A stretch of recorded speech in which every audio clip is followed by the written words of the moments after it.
இந்த காலை வேளையிலே நம்முடைய தியானத்திற்காக ஆண்டவர் கொடுக்கிற வார்த்தை 1 தெசலோனிக்கேயர் 5வது அதிகாரம் 20, 21, 22 3 வசனங்களை நான் வாசிக்கிறேன்.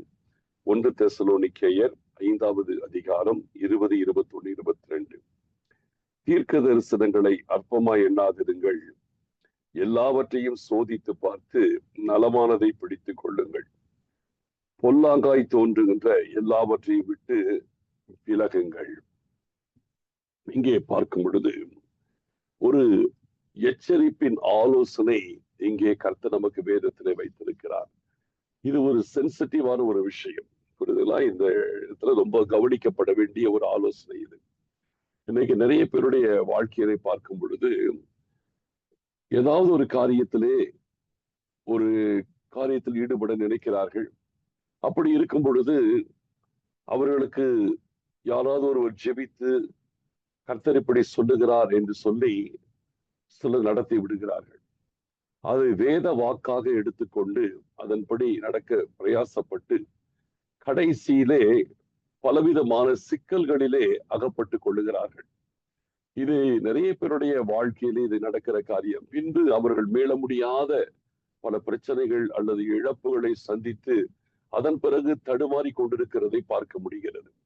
ஆண்டவர் என்னைக்குமே நம்மை கர்த்தர் பிளைண்டா இருக்கணும்னு நம்மள சொல்லல. அதாவது நம்மளை விவரமா இருக்கணுங்கிறார். சர்பங்களை போல வினா உள்ளவர்களும் புறாக்களை போல கபடற்றவர்களுமா இருங்கள் என்று ஆண்டவர் அப்படிதான் நமக்கு சொல்லியிருக்காரு. அதாவது ஆங்கிலத்துல பாத்தீங்கன்னா be wise like a serpent. தமிழ்ல வினா உள்ளவர்கள் இருக்கு. அதை சரியான வார்த்தை நமக்கு புரியல. அது சரியான வார்த்தை இங்கிலீஷ்ல படிச்சு நம்ம ஈஸியா தெரியும். Be wise like a serpent அப்படின்னு உள்ளவர்களாய் இருங்கள், அதே போல புறாக்களை போல கபடற்றவர்களாய் இருங்கள் என்று சொல்றார். நம்ம கள்ளம் கபடற்றவர்களாக, உண்மை உள்ளவர்களாக, நேர்மை உள்ளவர்களாக, சுத்த இருதயம் உள்ளவர்களாக, ஆண்டவருக்கு கீழ்ப்படுகிறவர்களாக நம்ம எப்பவுமே இருக்கணும். தேவனுடைய இருதயத்துக்கு ஏற்ற ஒரு வாழ்க்கை வாழணும். அது ரொம்ப முக்கியமான காரியம். இது ஒரு சைடு அப்படி இருக்கும் பொழுது, அடுத்த பக்கத்தில் ஆண்டவர் சொல்றார், சர்வங்களை போல வினா உள்ளவர்களாக நம்ம இருக்கணுங்கிறார். இந்த இடத்துல நிறைய தேவ பிள்ளைகள் தவறி போகிற சில விஷயத்திற்கு பவுல் இந்த இடத்துல ஆலோசனை கொடுக்கிறார். அப்ப பாருங்க, ஏன்னா இன்னைக்கு கூட என்கிட்ட கூட பல இடத்துல போன் பண்ணுவாங்க. போன் பண்ணி தங்களுடைய பிரச்சனைகளை சொல்லுவாங்க. முன்பின் அறிமுகம் இருக்காது. அவங்களுக்கு என்னிடத்துல அறிமுகம் இருக்காது, எனக்கு அவங்களிடத்துல அறிமுகம் இருக்காது. ஃபர்ஸ்ட் டைம் போன்ல பேசுவாங்க. கடைசியில அவங்க ஜெபிச்சுட்டு ஏதாவது ஒரு ப்ராப்ளம் சொல்லுவாங்க. ஜெபிச்ச உடனே கர்த்தர் ஏதாவது சொன்னாரா, கர்த்தர் ஏதாவது எனக்கு இந்த காரியத்தை குறித்து உங்ககிட்ட உணர்த்தினாரா, சொன்னாரா அப்படின்னு கேட்பாங்க. அப்ப நான் அப்படி எதுவும் சொல்லலைன்னு சொல்லிட்டு, நான் அதே நேரத்துல என்ன சொல்றேன், பைபிள்ல இருந்து அதற்கு வசனத்தை ஆலோசனையாக, அதற்கு ஏற்ற வசனத்தை, எங்களுடைய சூழ்நிலைகளுக்கு ஏற்ற வசனத்தை மேற்கோள் காட்டி இப்படி செய்யுங்கன்னு சொல்லவிட தவிர, இதை பத்தி ஏதாவது உணர்த்தினாரா, இப்படி வித்தியாசமான கேள்விகளை கேட்பாங்க. எதுக்குமே நான் இல்லைன்னு ஒரே வார்த்தை சொல்லிடுவேன். ஏன்னு கேட்டீங்கன்னா, இந்த நாட்களில் ரொம்ப நம்ம மற்றவர்களை நடத்துகிற நாமும் கரெக்டா இருக்கணும். அதே நேரத்துல மற்றவர் நம்மளை தவறாய் நடத்தி விடாதபடிக்கு நம்ம எச்சரிப்புள்ளவர்களாகவும் இருக்கணும். இப்படிப்பட்ட நிலைமையில இப்படி ஒருத்தர்கிட்ட ஜெபிச்சு கேட்கும்போது, அறிமுகம் இல்லாத ஒருத்தரிடத்துல கேட்கும் போது, அவர்கள் எப்படிப்பட்ட ஆவிக்குரிய நிலைமையில் இருக்கிறாங்கன்னு உங்களுக்கு தெரியாது. பல நேரத்துல ஏதாவது ஒன்று சொல்லி விட்டுருவாங்க. அப்படி சொல்லி விடும் பொழுது அந்த காரியம் உங்களுடைய வாழ்க்கைக்கு ஏற்றதா இருக்காது, தேவ சித்தத்துக்கு உட்பட்டதா இருக்காது. ஆனால் இந்த மனுஷனே சொல்லிட்டாரு, இந்த தேவ மனுஷனே சொல்லிட்டாரு, இந்த கர்த்தருடைய பிள்ளையே சொல்லிட்டாரு, இவர் ஆவியில நிறைஞ்ச அந்நிய பாஷையில பேசிட்டு இதை சொன்னாரு, தீர்க்க தரிசனமா சொன்னாரு, கர்த்தர் வெளிப்படுத்தி சொன்னாரு, இப்படி ஏதோ ஒரு காரியத்திற்கு ரொம்ப நம்பிக்கை வைத்து அந்த காரியத்தை அப்படியே வேத வாக்காக எடுத்துக்கொண்டு செய்ய முற்படும் பொழுது அவங்களுடைய வாழ்க்கையில பல தோல்விகள், பிரச்சனைகள், சிக்கல் வரும்போதுதான் அப்புறம் தான் யோசிப்பாங்க. அதுக்கு முன்னாடி யோசிக்கிறதே கிடையாது. ஆனால் பைபிள் நமக்கு என்ன சொல்றது பாருங்க, தீர்க்க தரிசனங்களை அற்பமாகினாதீர்கள். தீர்க்க தரிசனம் என்று ஒன்று உண்டு இல்லையா? தீர்க்க தரிசனமான வார்த்தைகளை கர்த்தர் கொடுக்கிறார், இல்லைன்னு சொல்லல. ஆனால் அதே நேரத்துல தீர்க்க தரிசனத்தை அற்பமாய் நம்ம எண்ணக்கூடாது என்பதும் நமக்கு வேதத்தில் இருக்கிறது.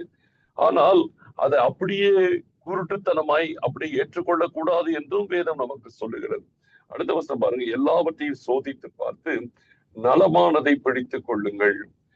கடைசியில வான் பண்றாரு, பொல்லாங்காய் தோன்றுகின்ற எல்லாவற்றையும் விட்டு விலகுங்கள்.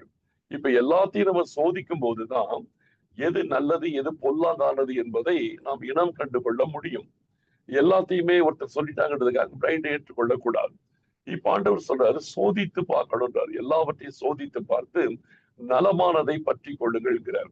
அப்போ ஒருத்தர் தீர்க்க தரிசனமாக ஒரு வார்த்தை உங்களுக்கு கர்த்தர் சொல்லுகிறார், கர்த்தர் உங்களுக்கு வெளிப்படுத்துகிறார், கர்த்தர் உங்களை பற்றி சொல்லுகிறார். இப்படி சொல்லி ஏதாவது ஒன்றை சொல்லும் பொழுது அதை அப்படியே குருட்டுத்தனமா நம்ம ஏற்றுக்கொள்ளக்கூடாது. நீங்க பிளைண்டா ஏற்றுக்கொள்ளக்கூடிய ஒரு இடம் அப்படின்னு ஒண்ணு உண்டானால் அது உங்கள் கருத்தில் இருக்கிற வேத புத்தகம் மட்டும்தான்.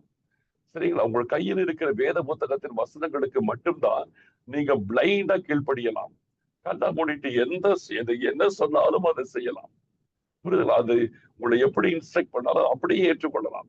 நம்ம அப்படியே கண்மூடித்தனமாக கை கொள்ளக்கூடிய ஒரே ஒரு ஆலோசனை புத்தகம் எதுனா நம்முடைய கையில் இருக்கிற பரிசுத்த வேதாகமம் மட்டும்தான். அதை மட்டும்தான் நீங்க அப்படி அப்ரோச் பண்ணணுமே தவிர, மற்றபடி ஒருவர் ஜெபிக்கிறார்கள், ஒருத்தர் சொன்னார்கள், கர்த்தர் வெளிப்படுத்தினாரு சொன்னாரு, கர்த்தர் உங்களை பத்தி இப்படி காமிச்சாரு, கர்த்தர் உங்களை பத்தி இப்படி சொப்பனை காமிச்சாரு, கர்த்தர் உங்களை பத்தி எனக்கு தரிசனம் கொடுத்தாரு, உங்களை பத்தி என்கிட்ட இப்படி சொல்றாரு, இப்படி உங்களை குறித்து பல சத்தங்கள் வரும். புரியுதா? பல சத்தங்கள் உங்களை சுத்தியிலே வரும். பலர் உங்களை பார்த்து பேசுவார்கள். சில விஷயங்கள் அவங்க சிலர் அந்த சொல்றவங்க அறியாமையில சொல்லுவாங்க, சிலர் வந்து ஆதாயத்துக்காக சொல்லுவார்கள், சிலர் தங்களை பெரியவர்கள் என்று காட்டிக் கொள்வதற்காக சொல்லுவார்கள். இப்படி பலதரப்பட்டதான நபர்களை நம்மை சுற்றில் நம்ம பார்க்கிறோம். அதனால நீங்க எல்லாத்தையும் நம்பிடக்கூடாது, எல்லாத்தையும் ஏற்றுக்கொள்ளக்கூடாது. யாரு என்ன சொன்னாலும் அது அப்படியே வேத வாக்காக நீங்க எடுத்துக்கொள்ளவே கூடாது. அதுல பல நேரத்திலே தவறுகள் இருக்கும். எந்த காரியத்தை ஒரு காரியத்தை சொன்னாலும் சரி, அந்த விஷயத்தை நீங்கள் வேதத்தோடு ஒப்பிட்டு பார்க்க வேண்டும். வேத வசனத்தோடு ஒப்பிட்டு பார்க்கணும். வேத வசனத்தோடு ஒப்பிட்டு பார்த்து வேத வசனம் அந்த காரியத்திற்கு அதே அங்கீகாரம் கொடுக்கிறதா என்பதை நம்ம வந்து கவனிச்சு பார்க்கணும். வேதம் அந்த காரியத்திற்கு அங்கீகாரம் கொடுக்கிறதா பார்த்து விட்டு வேதத்துல அதற்கேற்ற நேரடி அங்கீகாரம் இருந்தால் மட்டுமே அதை ஏற்றுக்கொள்ளணும். ஆனால் அப்படிப்பட்ட காரியங்கள் இல்லாத பட்சத்திலே நீங்கள் அந்த காரியத்தை ஒருபோதும் ஏற்றுக்கொள்ளக்கூடாது.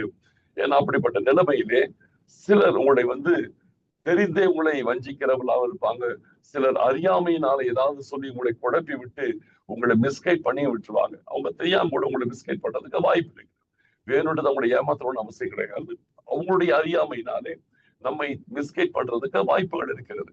அதனால ஒரு கர்த்தருடைய பிள்ளை என்னைக்குமே நம்ம சர்வங்களை போல வினா உள்ளவர்களாய், புறாக்களை போல கபடற்றவர்களாக எப்படி எல்லாவற்றையும் நம்ம சோதிச்சு பார்க்கணும். எல்லாவற்றையும் சோதித்து பார்த்து நலமானதை பிடித்துக் கொள்ளுங்கள். பைபிள்ல நீங்க என்னைக்குமே தேறினவர்களா இருக்கணும். வசனத்துல நீங்கள் தேறினவர்களா இருக்கணும். வேத வார்த்தைகள் உங்கள் வாழ்க்கையோடு இணைந்திருக்கணும். எந்த அளவுக்கு நீங்கள் வசனத்துல நிறைந்திருக்கிறீர்களோ அந்த அளவுக்கு தான் நீங்க இந்த காரியத்தை நீங்க ஈஸியா ஐடென்டிஃபை பண்ண முடியும். ஏன்னா இன்னைக்கு எத்தனையோ தவறான உபதேசங்கள், தவறான காரியங்கள், எத்தனையோ விஷயங்கள் இன்னைக்கு நம்மை சுற்றிலும் நடந்து கொண்டிருக்கிறது. எதையுமே நம்ம வந்து நீங்க பிளைண்டா ஏற்றுக்கொள்ளக்கூடாது. புரியுதுங்களா? இன்னைக்கு பெரிய பெரிய ஊழியர்கள் என்று சொல்லுகிறவர்கள் வாயிலை கூட தவறான காரியங்கள் வெளிப்படுவதற்கு வாய்ப்பு இருக்கிறது. புரியுதுங்களா? அதை வந்து அவங்க பர்பஸா வேணும் கூட வஞ்சிக்கிறாங்கன்னு நான் சொல்ல மாட்டேன். ஆனால் அவர்களுக்கே அறியாமையில சில நேரத்துல சில தவறான காரியங்களை சொல்வதற்கு வாய்ப்பு இருக்கிறது. அப்ப அப்படி வரும்போது நீங்கள் அதை பிளைண்டா நீங்க ஏத்துக்கிட்டீங்கன்னா, இவரே சொல்லிட்டாரு அப்படி நீங்க ஏத்துக்கிட்டீங்கன்னா, கண்டிப்பா சொல்றேன், அதனால நீங்கள் பல விளைவுகளை சந்திக்க வேண்டியிருக்கும், இழப்புகளை சந்திக்க வேண்டியிருக்கும், பல போராட்டங்களை நீங்கள் சந்திக்க வேண்டியிருக்கும். ஆகினால் அந்த காரியங்கள் எல்லாம் உங்க வாழ்க்கையிலே பல பிரச்சனைகளை கொண்டு வரும். மிக கவனமா இருக்கணும். தெய்வ பிள்ளைகள் என்னைக்குமே ரொம்ப கேர்ஃபுல்லா நம்ம இருக்கணும். ஆகியால் இந்த நாட்களிலே கர்த்தருடைய பிள்ளைகள் உங்கள் வாழ்க்கையிலே நம்ம எப்போது எல்லாவற்றையும் சோதிக்கணும். பொல்லாங்காய் தோன்றுகின்ற எல்லாவற்றையும் விட்டு விலகணும். நீங்க சோதிச்சு பார்க்கும் பொழுது சில விஷயங்கள் வேத வசனத்திற்கு முரண்பாடாய் இருக்கிறது என்றால் நீங்க உடனே அதை விட்டு விலகி விடுங்கள். முற்றிலுமாய் அதை தவிர்த்து விடுங்கள். உங்கள் வாழ்க்கையில் அது செய்யாதபடிக்கு, அது யார் சொல்லியிருந்தாலும் சரி, அதை செய்யாதபடிக்கு நீங்கள் எச்சரிப்படையுங்கள். நம்ம என்னைக்குமே தேவனுடைய வார்த்தைக்கு தான் நம்ம கணக்கு கொடுக்கணும். கடைசி நாட்களிலே ஆண்டவருடைய வசனம் தான் நம்மை நியாயம் தீர்க்க போகிறது.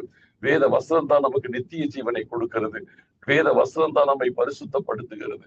வேத வசனம் தான் நம்மை தேவ சாயலுக்கு நேராய் நம்மை நடத்துகிறது. அதனால உங்களுக்கு இருக்கிற ஒரே ஃபார்முலா எதுன்னு கேட்டீங்கன்னா பைபிள் மட்டும்தான். பைபிளை மட்டுமே கருத்தா படிங்க, பைபிளை மட்டுமே உள்வாங்கிக் கொள்ளுங்கள், பைபிளுங்கிற வசனத்தை மட்டுமே மனதில் ஃபுல்லா பதிச்சுக்குங்க. பைபிள் இன்னர் நோட், ஹோல் பைபிள்ல உங்களுக்கு எல்லாமே உங்களுக்கு இன்னர் நோட் கம்ப்ளீட், அதோட கான்செப்ட் உங்களுக்கு தெரியணும். ஆண்டவரை குறித்து நீங்கள் அறிந்து கொள்ளுங்கள். நீங்கள் அதற்கு மேலாக நீங்கள் ஆண்டவரோடு நெருங்கி வாழும் பொழுது ஆண்டவரை குறித்து மாத்திரமல்ல, ஆண்டவரையே நீங்கள் அறிந்து கொள்ளுகிற ஒரு அனுபவத்திற்குள் ஆண்டவர் கொண்டு வருவார். வேதத்தை நீங்கள் வாசிக்கும் பொழுது ஆண்டவரை குறித்து அறிவீர்கள், ஜெபிக்கும் பொழுது நீங்கள் ஆண்டவரையே அறிவீர்கள்.